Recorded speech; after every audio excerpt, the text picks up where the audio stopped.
For most of my life, English felt like something that belonged to other people. Not because I hated it, and not because I thought it was impossible, but because it seemed distant, separate from the life I was living.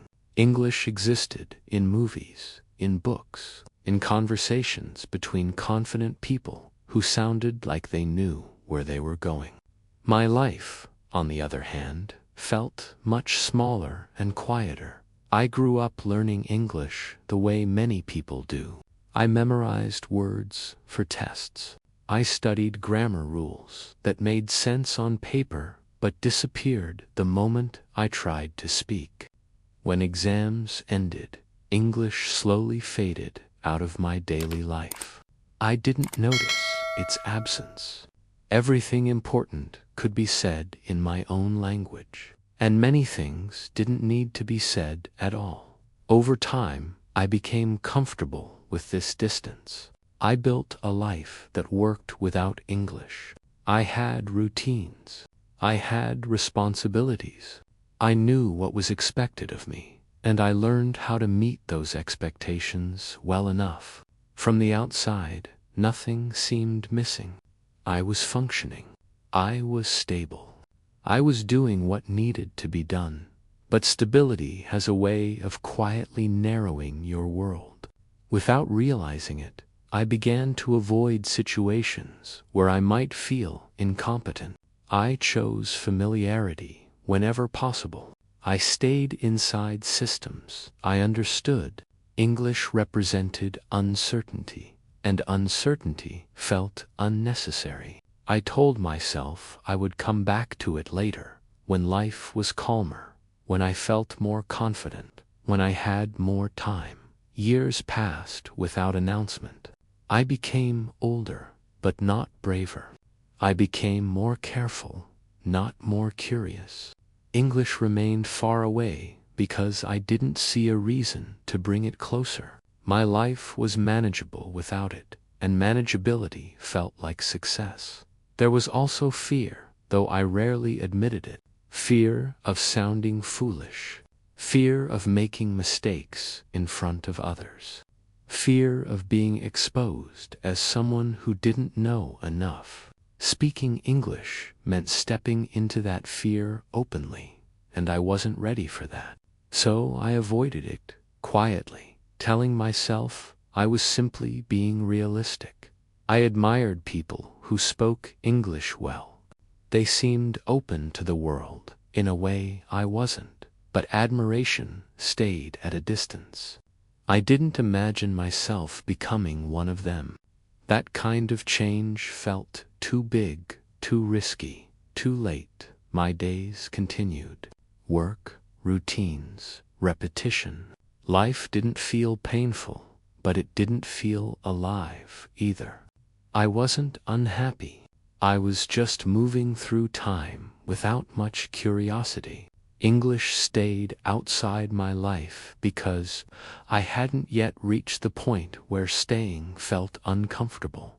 I believed change came from big decisions, from dramatic moments, from confidence. I didn't know yet that change often begins much more quietly with a small discomfort, a passing thought, a moment you don't immediately dismiss.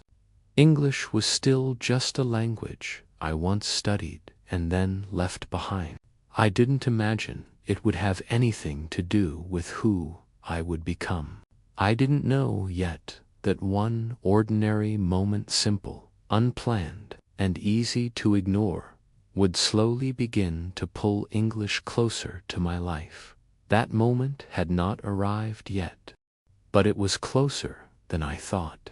The moment that followed did not feel important at the time. There was no clear decision, no promise to change, no dramatic shift in direction. It was simply a small moment of honesty that I did not push away. A moment when I noticed how narrow my life had become and allowed myself to feel uncomfortable about it. I remember sitting alone one evening, not tired, not stressed, just quiet. The day had ended, and there was nothing demanding my attention. Normally, I would have filled that space quickly with my phone, with noise, with plans for tomorrow. But that night, I didn't. I stayed still long enough to notice a thought that had been waiting quietly in the background. I realized how carefully I had arranged my life to avoid feeling exposed. How many choices I had made, not because they felt right, but because they felt safe. English suddenly felt like a symbol of everything I had been avoiding. Not just a language, but the act of beginning without guarantees. That realization didn't excite me. It unsettled me. I didn't want to become a different person.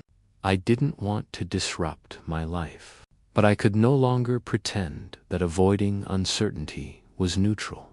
It was shaping who I was becoming.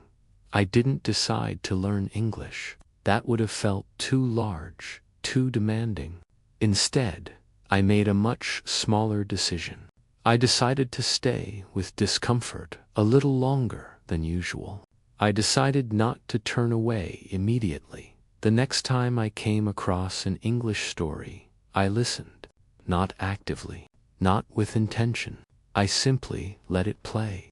I didn't understand everything. I didn't try to. I focused on the sound, the rhythm, the pauses. Something about the slowness felt grounding. I told myself this meant nothing, that it was just curiosity, that I wasn't committing to anything. That thought made it feel safe enough to continue. So I listened again another day, and then again. I noticed how different it felt to engage with something without needing to be good at it. There were no expectations, no pressure to improve, no one watching. I was free to misunderstand, free to stop whenever I wanted. That freedom felt unfamiliar. As days passed, I became more aware of how quickly I usually judged myself. How often I decided something wasn't for me before giving it time. English revealed that habit gently. Each time I stayed, despite confusion, I noticed a small shift. Not confidence, just tolerance. Tolerance for not knowing. Tolerance for being slow. Tolerance for not being in control. That tolerance began to extend beyond English. I noticed myself pausing more in conversations, not rushing to respond, not filling silence immediately. I noticed how uncomfortable silence had always been for me, and how much effort I had spent avoiding it. There was a quiet resistance inside me, a voice that said this was unnecessary, that I was complicating my life, that I was fine as I was. I listened to that voice without arguing with it. I didn't need to defeat it. I only needed to hear it clearly. What surprised me was how little effort this required. I wasn't changing my schedule. I wasn't studying. I wasn't setting goals. I was simply allowing something unfamiliar to exist in my life without pushing it away. English remained small, private, almost invisible to others. But inside, it represented something much larger. It represented my willingness to stay when things felt uncertain. My willingness to begin without knowing where it would lead. I didn't yet feel brave. I didn't feel motivated. What I felt was honest. Honest about how much I had been avoiding. Honest about how long I had stayed comfortable at the cost of curiosity. There were days when I returned fully to my routines and everything felt the same. And then there were days when the sameness felt heavier, more noticeable, as if my awareness had sharpened just enough to see what had always been there. I began to understand that the first step toward change is rarely action. It is attention. Attention to what you avoid. Attention to what makes you uneasy. attention to what quietly asks for your presence. English was not asking me to become fluent. It was asking me to stay, and staying, I was learning, could be more challenging than moving forward. I didn't know yet where this small decision would lead. I didn't even know if it was a decision at all. But something had shifted. I had stopped turning away automatically. And once you stop turning away, it becomes impossible not to notice what has been waiting for you all along. As I continued to stay, something subtle began to change. Not in my abilities, and not in my circumstances, but in the way I experienced time. The days did not suddenly become exciting. My life did not transform. What changed was my relationship with effort. I was no longer pushing myself forward. I was allowing myself to remain. At first, this felt uncomfortable. I was not used to learning without pressure. I was not used to moving without a clear destination. Each time I listened to English, there was a quiet tension inside me. A voice that asked what the point was. A voice that reminded me how slow I was, how limited my understanding seemed. I let that voice speak, but I didn't let it decide. There were moments when I felt discouraged. Days when I listened and understood very little. Days when I wondered whether this was a waste of time. In the past, those moments would have been enough to make me stop. This time, I didn't. Not because I was determined, but because stopping felt less honest than continuing. I began to notice how often I measured progress, how quickly I wanted proof that something was working. English quietly challenged that habit. It offered no immediate rewards, no clear milestones, just repetition, uncertainty, and small moments of recognition that came without warning. One evening, I realized that I had understood a sentence without translating it. It wasn't a dramatic realization. It didn't make me excited. It simply felt natural. And then it passed. That moment stayed with me, not because it was impressive, but because it was unforced. It had happened without pressure. That was when I started to understand something important. Learning did not require intensity. It required consistency. It required showing up without demanding results. This understanding began to affect other parts of my life. I stopped rushing conversations. I allowed pauses to exist. I noticed how often I had spoken just to avoid silence. Now, silence felt different. It felt like space instead of absence. When I didn't understand something, whether in English or in life, I stayed with it longer. There were still moments of frustration, moments when I compared myself to others who seemed more capable, more confident, more fluent. That comparison didn't disappear, but it lost some of its power. I no longer used it as a reason to quit. I saw it as a reflection of my own impatience. English continued to mirror my inner process. Each mistake I made became an opportunity to practice kindness toward myself. Each hesitation reminded me that growth does not move in straight lines. I learned that clarity often arrives quietly after repetition, not during effort. I noticed how my sense of identity was shifting. I was no longer someone who avoided being a beginner. I was someone who could remain one. That shift felt significant. It made me lighter, less defensive, more open. There were days when nothing seemed to change, when my routines felt heavy again, when English felt distant once more. I didn't interpret those days as failures. I let them exist. That alone felt like progress. I began to understand that the hardest part of learning was not difficulty. It was patience. Patience with not knowing. Patience with slow movement. Patience with myself. English demanded that patience, and in doing so, it taught me something far beyond language. I was learning how to stay present without needing control, how to continue without certainty, how to trust that small, quiet actions could lead somewhere meaningful. Even if I couldn't see where yet, I didn't feel transformed. I didn't feel confident in a new way.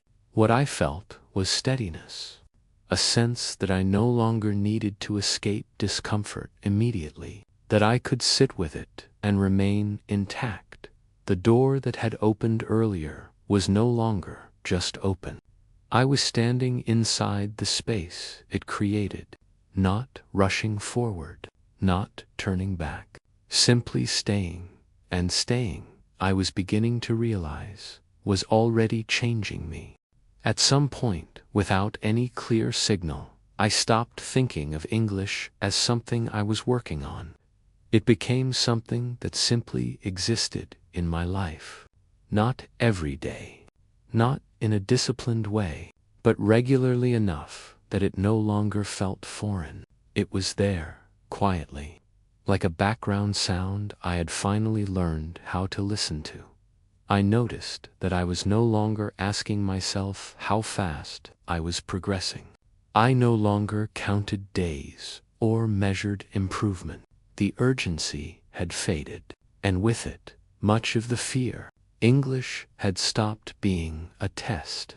It had become a space where I could practice being present without pressure. That shift mattered more than I expected, because once the pressure disappeared, something else appeared: attention. I listened more carefully, not just to English, but to everything. Conversations slowed down. I interrupted less. I allowed people to finish their thoughts. I noticed how much meaning lived in pauses. I began to see that learning English had never really been about the language. It had been about how I approached discomfort. For years, I had believed that difficulty meant I was failing. That confusion meant I wasn't capable. English showed me another possibility. That difficulty could simply mean growth. That confusion could mean I was paying attention. There were still days when I felt slow, days when words didn't come, days when I doubted myself again. But those days no longer felt dangerous. They felt human. I stopped turning them into stories about who I was. I let them be moments instead. That way of living began to extend outward. I stopped waiting to feel ready before starting small conversations, before expressing thoughts that weren't fully formed, before staying present in situations that once made me uncomfortable. I didn't suddenly become confident. I became willing. I realized that willingness was enough. Enough to keep going. Enough to keep learning. Enough to stay connected to myself instead of constantly judging my progress. Looking back, I see that the most important change did not happen in my vocabulary or my pronunciation. It happened in my relationship with uncertainty. I no longer treated it as something to escape. I treated it as something to stay with. English became a reminder of that lesson. Every imperfect sentence was proof that communication does not require perfection. It requires presence. Every pause was proof that silence is not failure. It is space. I didn't reach a moment where everything suddenly made sense. There was no final clarity. What I gained was something quieter, a sense of direction that didn't need a destination, a way of living that didn't require constant certainty. If you are listening to this and feel that English is far away from your life, I want to say this gently. It may not be as far as you think. It may not be waiting for confidence or motivation. It may simply be waiting for your attention. You don't need to rush. You don't need to be perfect. You don't need to know where this path will lead. You only need to stay long enough to notice what begins to change inside you when you stop turning away. I am still learning. I still hesitate. I still misunderstand. But I no longer believe that these moments mean I am failing. I see them as signs that I am participating, and participation, I have learned, is the quiet foundation of growth. English did not change my life overnight. It changed how I stayed with my life, and that has been enough. Enough to keep listening. Enough to keep learning. Enough to keep moving forward, slowly, honestly, one moment at a time. Thank you for staying with this story, for listening without rushing, and if you take one thing with you, let it be this: you don't need certainty to begin. You only need the willingness to stay. That is where change quietly starts.